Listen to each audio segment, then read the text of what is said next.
Olá, eu sou Michel Saia, seja muito bem-vinda aqui no meu canal do YouTube. A conversa de hoje é com o Danilo Sandes, em que ele vai apresentar para a gente as principais dúvidas dos casais com relação ao casamento com efeito civil. Você sabe de todos os processos ou como funciona? Provavelmente não. Então, fica comigo até o final do vídeo, que eu garanto que as suas principais dúvidas serão respondidas.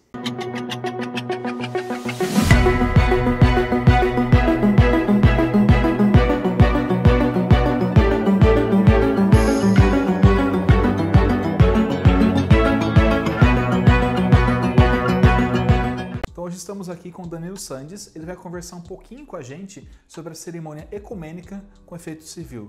Danilo, muito obrigado por ter aceito esse convite, por esse bate-papo aqui. Imagina, é um prazer. E o objetivo aqui é a gente trabalhar com as principais dúvidas das noivas, né, sobre esse ponto. Mas antes, é claro, né, vem aquele pedido básico de sempre.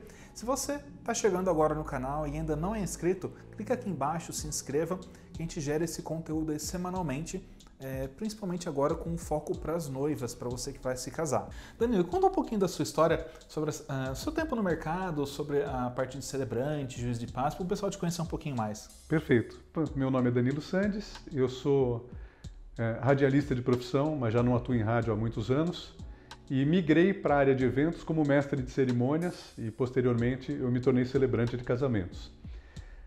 Quando me tornei celebrante de casamentos, eu nem imaginava a questão do casamento civil, porque na realidade eu fazia celebrações interreligiosas, enfim, celebrações que envolviam outras situações e não tinha esse foco no casamento civil. Isso aconteceu entre 1997 e 98, a partir do ano 2000 eu me tornei celebrante de casamentos, e é um pouquinho mais de 20 anos atrás, e aí comecei a desenvolver um trabalho. Vim para Nova Odessa em 2011, fui nomeado suplente de juiz de paz em 2012 para o cartório, e hoje eu estou lá em Barão Geraldo, no cartório de Barão Geraldo. Continuo desenvolvendo as minhas cerimônias fora, né? E aí com autorização para fazer o civil, que é um dos focos do nosso bate-papo, né? Bem legal. Então, para a gente começar esse bate-papo, o primeiro ponto que eu penso é assim, que nem você falou, um diferencial que você tem é esse efeito civil. Então, conta pra gente quais são os benefícios do casal realizar essa cerimônia ecumênica já com efeito civil. Perfeito. Na verdade, a facilidade é no inter e no pós. O antes é igual, porque o que acontece, veja, Michel, todo casamento tem que passar pelo cartório. Então o casal, de todas as formas, tem que dar entrada no cartório, esperar correr os proclamas, fazer todo o procedimento junto ao cartório para depois poder, estando habilitado a se casar, fazer a celebração do casamento. Seja ela no cartório, seja ela religioso com efeito civil, seja comigo, uma celebração ecumênica com o civil junto, enfim, todas as formas têm que passar pelo cartório. Porém, a grande vantagem de fazer tudo junto, na minha visão, primeiro, financeiramente, porque a noiva não vai precisar se preocupar com outro vestido, o noivo com um outro traje, eles não vão precisar marcar uma data no cartório para se casar no cartório, eles podem simplesmente fazer tudo junto no mesmo local da festa. Então ela vestida de noiva, ele de noivo, com os padrinhos todos presentes, com os convidados todos assistindo à celebração, e eles vão lá assinar o casamento civil deles e sair de lá casados. Outra grande vantagem é a desburocratização que isso oferece, porque eles vão simplesmente dar entrada no cartório, esperar correr os proclamas, vão retirar a certidão de habilitação e fazer tudo junto na festa, então não precisa marcar data, é muito mais simples, porque quem está ali habilitado a fazer o casamento civil acaba cuidando de tudo para o casal. Você falou com relação a da entrada no cartório e tal. Existe todo um roteiro, um passo a passo. Você poderia comentar um pouquinho para a gente como que é esse passo a passo? Sim. O casamento civil, ele começa a acontecer a partir de 90 dias antes da data do casamento. Então, o primeiro passo é o casal ter a data definida. Definida a data do casamento, o casal vai precisar dar entrada no cartório 90 dias antes, no processo, e aí depois eu vou explicar todos os processos e como funciona, tá? Mas o passo a passo é dar entrada no cartório, o cartório pede 15 dias para os proclamas, a publicação dos proclamas, né? O pessoal já deve ter visto editais de proclamas, e aí diz lá que eles pretendem se casar. E aí, não aparecendo ninguém contrário ao casamento, obviamente, o cartório emite um documento habilitando o casal ao casamento civil, né? Esse processo ele pode ser feito a partir de 90 dias antes, mas isso às vezes acontece com 30 dias antes do casamento. Tudo depende de cada casal, da ansiedade de cada casal também.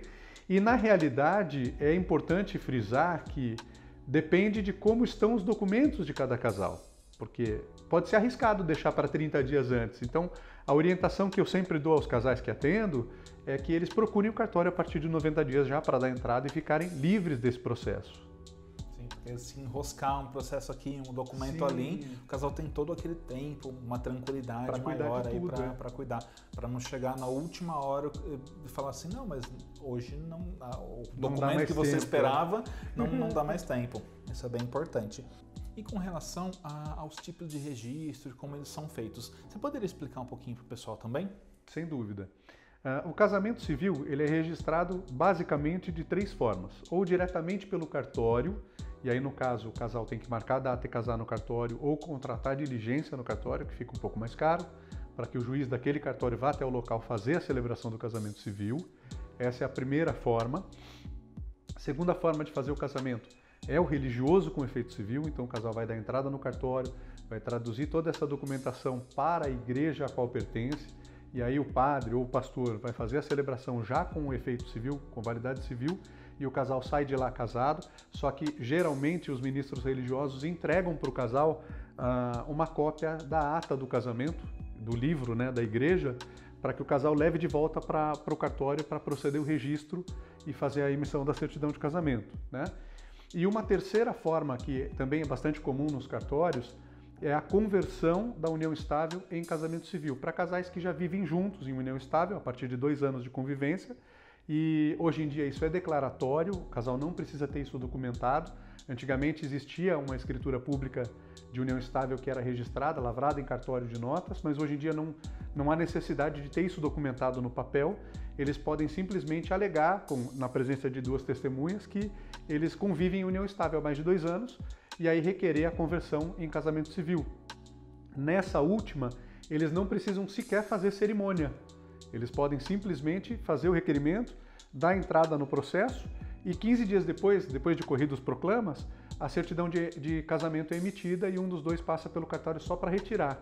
Mas eles não escolhem data de casamento também, porque é a data que bater que vai constar na certidão como sendo a conversão do casamento, da união estável em casamento civil.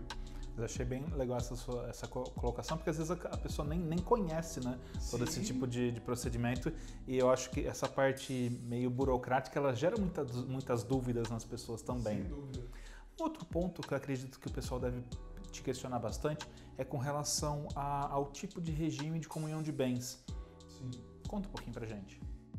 Hoje em dia, o que é de praxe, se o casal chega no cartório para dar entrada no processo, Michel, e não fala nada, o que é de praxe é a comunhão parcial de bens, né?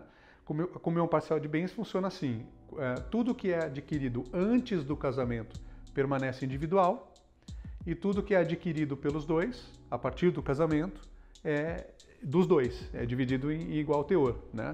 É metade de cada um. Então, por exemplo, se um casal se casa e adquire um apartamento, esse apartamento, se porventura acontecer, lamentavelmente, do casal se separar no futuro, ele é dividido em igual teor, 50% de cada um.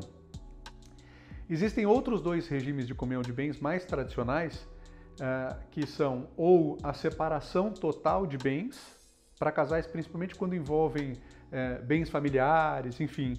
E existe a comunhão total de bens também. Cada cartório adota um termo de uma forma, mas basicamente é isso. E aí a comunhão total de bens subentende-se que tudo que foi adquirido a vida inteira passa a ser dos 2. Então, entrou no casamento com um carro, metade do carro já é do outro também, tá? É mais raro, mas acontece. O que acontece? Como eu falei, né? O regime tradicional é a comunhão parcial de bens. Se o casal opta por fazer em outro regime de comunhão de bens, o casal tem que lavrar uma escritura pública de pacto antinupcial. Então o casal vai procurar um cartório de notas, que em alguns casos é no mesmo local, como aqui em Americana, e aí o casal vai lavrar esse documento no cartório dizendo, nós queremos que o regime de comunhão de bens do nosso casamento seja, um exemplo, a separação total de bens. Aí eles pagam uma taxa no cartório, lavram esse documento é emitido pelo cartório, E quando eles vão lá no setor de registro civil do cartório, para dar entrada no processo do casamento, eles têm que informar, olha, nós queremos que o regime de comunhão de bens do nosso casamento seja com separação total de bens. E aí nós temos aqui já lavrada a escritura pública de pacto antinupcial, constando que o nosso regime vai ser esse. E aí o registro civil adota esse regime de casamento. Então existe um processo a mais que ele pode ser feito, ele tem que ser feito antes, mas ele poderia ser feito, por exemplo, no mesmo dia? No mesmo dia, sim. Na maioria dos cartórios hoje em dia, quando já é junto, aqui, Santa Bárbara, muitos cartórios já tem junto, né? Nova Odessa ainda não, Nova Odessa ainda são 2 cartórios separados. Então, se o casal for no cartório de registro civil, vou citar a Nova Odessa como exemplo, se o casal for no cartório de registro civil para dar entrada no processo do casamento lá, e disser, olha, nós queremos casar com comunhão total de bens. Aí lá no cartório, eles vão dizer, então vocês têm que ir lá em cima, no cartório de notas, de títulos e documentos, lavrar uma escritura pública de pacto antinupcial constando isso e trazer para nós. Eles podem sair de lá na mesma hora, ir lá no outro cartório, fazer e voltar com o documento, que ele é emitido na hora. Né? E aí volta com o documento. Eu não sei dizer hoje o custo desse documento, mas eu sei que não é muito baratinho, não. Mas existe a possibilidade de ser feito dessa forma.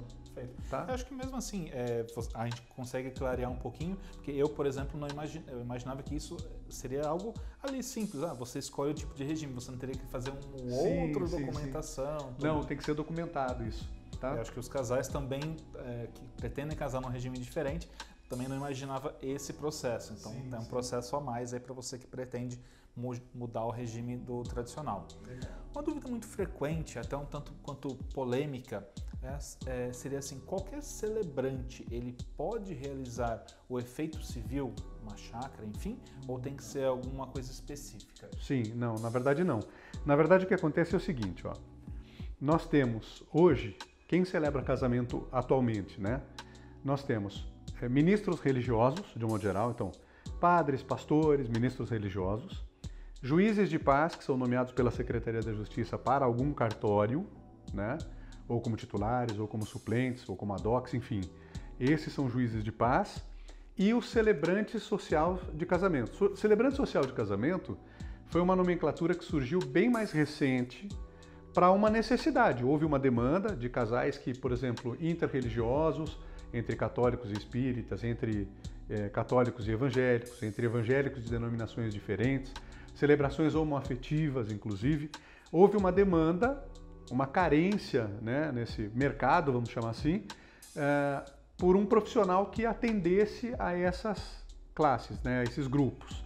E aí o que aconteceu? Surgiu então a celebração social de casamento. O celebrante social, ele não tem validade civil. Por quê? Porque ele não é um juiz de paz de um cartório e tampouco um ministro religioso, tá? Então, eu trabalhei muitos anos, na verdade, desde 2000 até 2012, eu trabalhei somente como celebrante de casamentos. E quantas celebrações eu fiz acompanhado de um juiz, de uma diligência do cartório. Aqui em Americana, por exemplo, quantas vezes eu encontrei com a juíza ou com o juiz do cartório numa celebração de casamento. E aí, no começo da cerimônia, eu iniciava a celebração dizendo, olha, nesse momento nós faremos aqui a celebração do casamento civil de vocês e para isso eu quero convidar aqui a juíza, a meritíssima juíza tal, nesse ato acompanhada pelo escrevente tal. E aí vinha, fazia o civil, terminava o civil, eu deixo vocês com a palavra do celebrante. E eu voltava, pegava o microfone e aí fazia a poesia, contando a história, enfim, aí desenrolava a cerimônia, né? Então, o celebrante, respondendo à sua pergunta, né, de forma bem clara e mais objetiva, o celebrante não tem validade civil. O celebrante ele não tem essa autorização, justamente pelo fato dele não ser um juiz de paz em cartório algum e nem tampouco um ministro religioso, um padre, um pastor e assim por diante.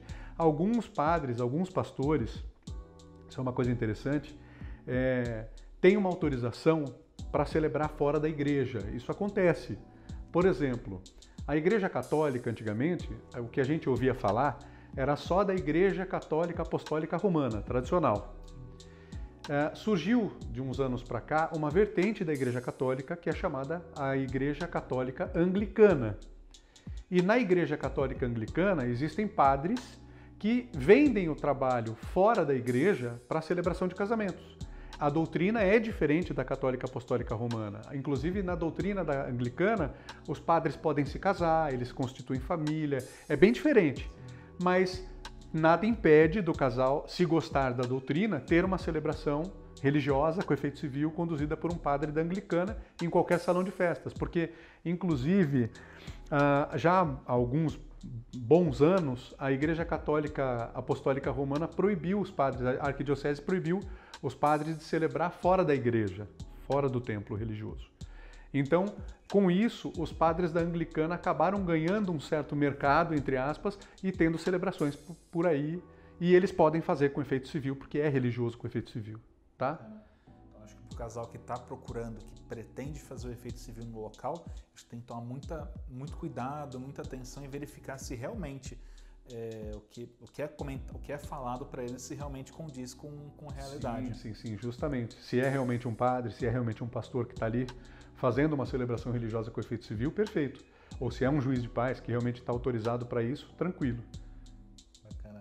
E um outro ponto que você comentou, quando você faz a celebração ecumênica, tem toda essa parte da historinha, de conhecer um pouco do casal, para que você possa explorar isso na celebração. Fala um pouquinho pra gente como que você faz, como que é essa conversa com eles. O que acontece, Michel? Eu acredito que cada casal é diferente do outro, cada casal tem uma necessidade diferente, cada casal tem uma história diferente. Então eu gosto de trabalhar isso de maneira bem personalizada. O que eu costumo fazer é uma primeira reunião com o casal para conhecê-los melhor, para saber qual é a real necessidade deles, para entender qual é o contexto da celebração que eu tenho que levar para esse casal. Depois, faltando 30, 40 dias para o casamento normalmente, para estar bem fresquinha a informação, eu mando um questionário por e-mail para cada casal. Esse questionário, ele me direciona em alguns pontos muito importantes. Então eu costumo até brincar com os casais, eu digo assim, olha, vocês não vão saber exatamente o que é que eu vou dizer lá na hora, mas com toda a segurança de saber que eu vou respeitar à risca o que vocês me mandam no questionário. Porque eles têm o elemento surpresa na celebração, tem todo aquele charme, toda a emoção da celebração, mas eles não sabem exatamente o que eu vou dizer. E aí, nesse questionário, é onde eu peço para eles contarem novamente um pouquinho da história deles, resumidamente, para eu recordar a conversa que nós tivemos, por exemplo. Eu pergunto qual o direcionamento religioso deles, porque, como eu disse, as minhas celebrações são 100% ecumênicas, completamente neutras de doutrina religiosa, e não cabe a mim impor doutrina religiosa a ninguém, né? Eu estou ali como um juiz de paz, como um celebrante, e a gente entende que o Estado é laico e que a gente não pode envolver doutrina religiosa, muito embora eu tenho muitos casais que me pedem, por exemplo, Danilo, você pode fazer uma pequena leitura bíblica? Nesse questionário eu pergunto, vocês querem? Né? Existe algum texto específico que o casal deseje que eu utilize? É muito comum os casais me direcionarem, nossa, eu adoro 1 Coríntios 13, de 4 a 7, é bem tradicional, né? O amor é sofredor, é benigno, enfim, o que acontece? Quando eu faço uma leitura bíblica, eu faço como uma citação. Como eu disse, eu não sou um ministro religioso, não cabe a mim impor doutrina religiosa, nem tampouco explicar o que o texto quer dizer. Mas eu faço a citação. Então, normalmente nas minhas celebrações, a gente tem poesia, filosofia, a gente tem um pouquinho da história do casal contada de forma poética, acaba tornando o momento mais especial, mais emocionante. Faço a leitura bíblica quando o casal me pede, né? Tenho também muitos casais que falam, não quero nada disso. Quantos e quantos casais eu atendi onde um dos dois ou os dois eram ateus, por exemplo. Então cabe a mim respeitar e não ter nada disso, né? E até porque, como eu digo, mesmo fazendo uma leitura bíblica, não é uma cerimônia religiosa. Porque quando eu faço a leitura como uma citação, é da mesma forma que eu leria uma poesia. Eu faço aquela citação e depois eu parto para um momento de aconselhamento ao casal. Falando sobre amizade, sobre paciência, sobre respeito, sobre paciência, sobre cumplicidade. Paciência. Você já é casado, não? Não. Paciência. Paciência é fundamental. Então, eu costumo brincar com os casais, eu digo assim, as cerimônias acabam se tornando leves, mais agradáveis, muito descontraídas, muito gostosas para todo mundo. É muito comum eu sair dos lugares com as pessoas comentando, nossa, que delícia, eu ficaria aqui horas te ouvindo falar. Eu digo, não ficaria não. Brincadeira. Mas enfim, e assim, de uma forma muito gostosa trazer isso, né? Outra coisa que muita gente questiona a respeito desse roteiro, por exemplo, eu pergunto lá no questionário, Vocês querem que eu conduza alguma oração? Normalmente eu aconselho só o Pai Nosso, que é universal, tem em todas as Bíblias, né, em linguagens um pouco diferentes, mas que dá para a gente conduzir numa boa.